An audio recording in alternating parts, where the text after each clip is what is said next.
Karena ini nama podcastnya adalah podcast paling penting, maka undangan-undangan yang kami undang juga ini yang penting-penting. Bahkan yang terpenting.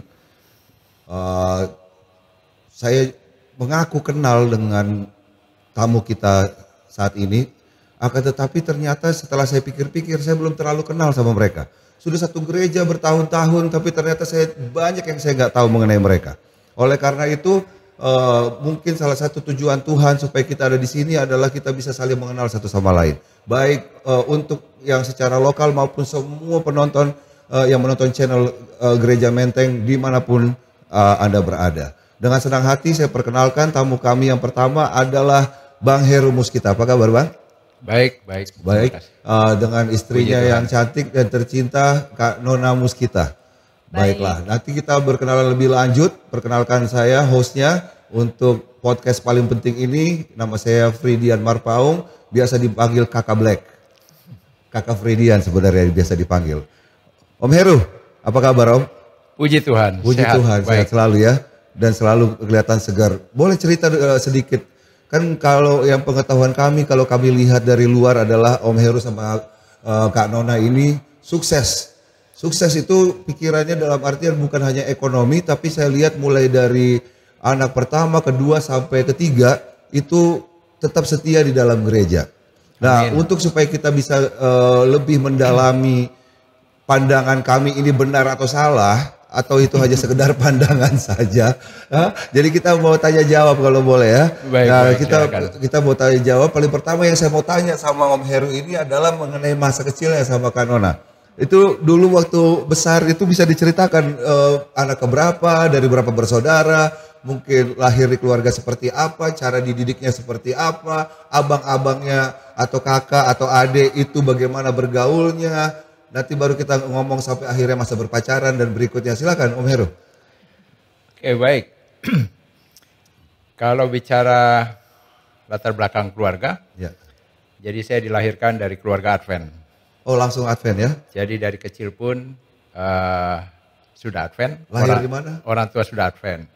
Saya sendiri dilahirkan di Cilacap, kota kecil di Jawa Tengah. Kenapa? Waktu itu orang tua kami adalah guru.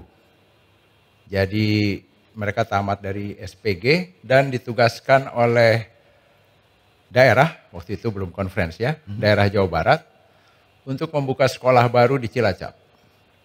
Jadi mereka berdua karena guru dan baru dibaptis waktu itu. Karena ibu itu dari saudara sepupu. Oh oke. Langsung aja nggak apa-apa, di sini bebas Om. Jadi kalau dulu ibu adalah seorang Muslim. Yang setelah menikah dengan ayah masuk Advent. Itu ada latar belakang sedikit. Oke. Ayah saya itu sebenarnya Advent dari kecil. Oke. Tapi dia belum dibaptis, tidak mau dibaptis waktu anak-anak atau muda. Kita tidak tahu alasannya apa, mungkin dia merasa belum yakin. Tapi dia setia.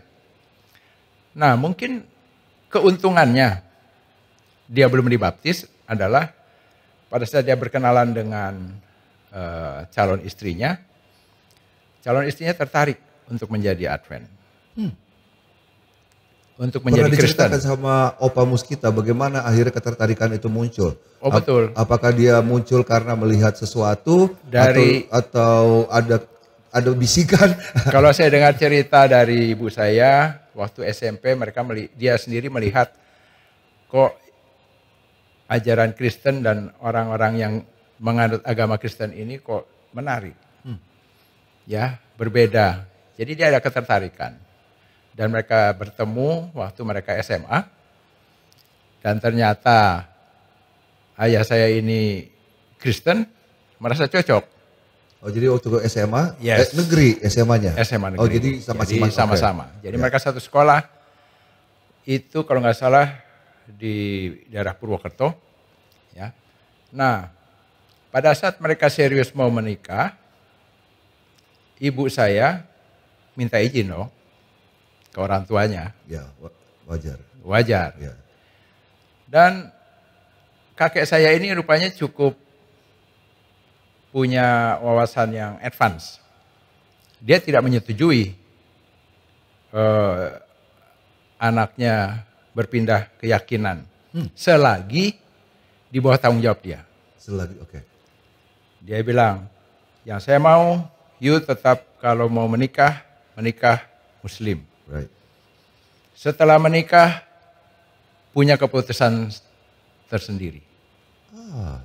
Nah kebetulan ayah saya belum dibaptis. Oke. Jadi ayah saya bilang, so why not? Iya. Wah, itu Jadi save by the grace. saya suka berpikir terlalu dalam mengenai satu hal, Om Heru.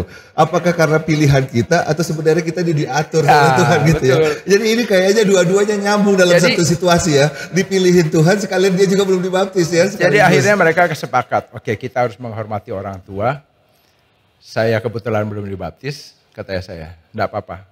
Kita menikah secara Muslim, tetapi habis menikah kita dibaptis. Setuju? Oh. Jadi begitu mereka menikah, Muslim, sungkem, orang tuanya senang.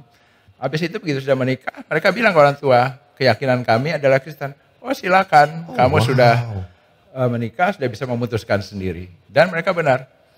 Mereka dibaptis, waktu itu di Semarang. Dan itu langsung mengelamar kerja di Advent. Alright. Dan ditugaskan buka sekolah di Cilacap. Ditugaskan buka sekolah. Jadi bukan dibilang coba ngajar dulu, bukan dibilang cari tes dulu, langsung tugasnya buka sekolah gitu. Dia langsung murid. Jadi direktur ya. Cari murid, dia jadi istilahnya belum ada pendeta jadi. Tahun berapa ini? Oh, kira-kira? Oh, itu tahun 61. Tahun 61 mereka sudah harus baru dibaptis, mau jadi guru. Organisasi langsung menugaskan mereka untuk buka perusahaan, kasarnya gitu ya kalau sekarang gitu ya, langsung jadi entrepreneur gitu ya. Boleh saya potong di situ sebentar, nanti kita lanjut lagi ya. Boleh. Bahwa sampai di entrepreneurship tadi mereka di situ. Karena gimana? Masa kecilnya bahagia, termasuk bahagia. Oh by the way, anak keberapa Om Heru, dari berapa bersaudara? Saya anak kedua. Dari 4 bersaudara. 4 bersaudara. Jadi berapa laki-laki, berapa perempuan? Jadi yang pertama itu Hudiat, yang sekarang jadi pendeta. Hudiat. Lalu saya nomor 2. Ya. Adik saya perempuan. Oh, ada perempuan 1. Metiko, dia sekarang jadi guru di Bogor. Oke. Dan yang terkecil namanya Benjamin. Karena kebetulan bungsu dikasih nama Benjamin. Nanti kita kembali ke sana. Dilema anak nomor 2 dan anak nomor 1 itu kan banyak di Alkitab ya. Iya. Mungkin kita bisa ceritakan nanti. Karena masa kecilnya berbahagia atau mulai dari nol, atau memang lahir sudah memilih orang tua yang sudah lumayan sukses, gimana bisa diceritakan? Kami dari kecil, mama tuh sudah Advent. Mama ya, sama papa juga sudah Advent. Mereka sudah dibaptis. Siap. Kami 4 bersaudara juga ya. Saya nomor 2, kakak saya nomor 1 ada, laki-laki. Ketiga juga laki-laki, di Bali Bobby, dan yang keempat juga laki-laki. Oh, jadi 3 laki-laki 1 perempuan, 3 laki-laki 1 perempuan. Dan kami dua-dua anak nomor 2. Ya. Kalau kayak gitu kebetulan atau bedanya atau jodoh? Bedanya nomor 2. Ngerti, cuma maksudnya komposisinya 3-1 gitu. Itu dia. Udah kadang-kadang gitu, anak nomor 2 dua-duanya ya. Anak nomor 2 pula dua-duanya. It's amazing. Ya, saya nggak ada saingan. Gak ada saingan. Maksudnya gak ada saingan itu apa, Pak? Mantu laki-laki cuma saya sendiri. Oh iya. Oke, jadi masa kecil waktu lu besar dengan kakak dan adik-adik, Kanona gimana? Secara terserah yang paling diingat, kerohanian atau? Kebetulan papa itu dibaptis Advent, tapi dia tidak istilahnya tidak aktif. Ya, kami bergereja dulu di Ben Hill ya, dari kecil. Ya. Anggota jemaat di Ben Hill. Jadi papa datang sekali-sekali lah, ada waktu karena dia kebanyakan tugasnya. Jadi kita anak-anak sama mama aja ke gereja gitu. Oke. Jadi ya begitulah, kita anak-anak cuma pergi ke gereja kebanyakan sama mama aja. Mengganggu perasaan Kanona nggak keadaan seperti itu? Mengganggu juga sebetulnya. Kenapa dia bisa mengganggu? Rasanya kurang ya. Ya, papaku lagi nggak ada. Ke gereja kita cuma sama mama gitu. Soalnya kalau saya dulu mengganggunya itu, jadi bapak saya Advent itu terakhir ya.